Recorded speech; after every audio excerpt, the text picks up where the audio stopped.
đá bên kia xem, bên kia xem.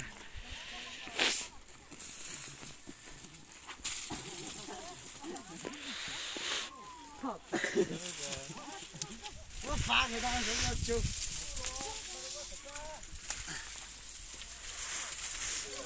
Chọc đâu mà chọc đâu. Nó có vấn đề biệt trời cái gì sao còn lú à dạ cứ còn trên cha chọc ta ơi dạ chọc ta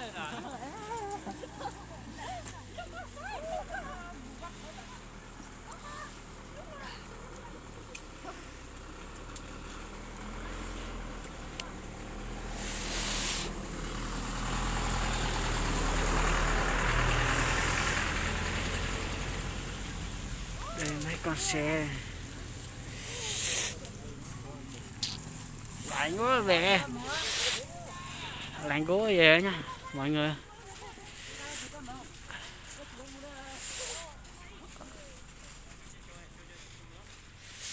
Chúa chúa đây nè bé đây nè toàn là tuyết bằng, lạnh quá về.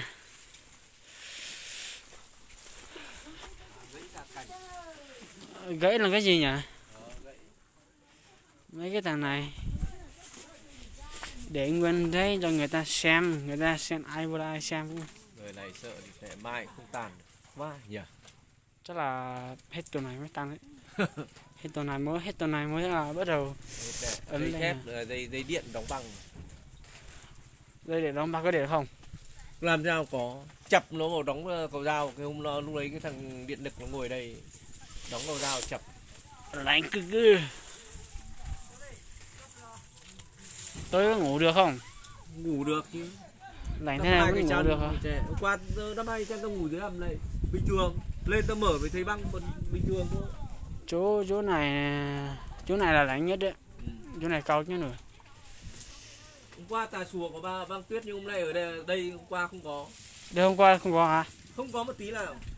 Mới có sáng nay hả? Sáng nay có, hôm kia có. Lạnh quá đi về mọi người, lạnh quá. Bây giờ mấy ông kia nó nghịch nổi quá. Cho phốt cho buồn. Mấy ông kia nó bẻ cành, bẻ bỏ đi hết rồi. Đây một thằng mang cái cành đấy về này. Cả cái cành đấy là đá hết nha. Đây cái dây sống ở đây trên này. Đi về mọi người, lạnh quá về.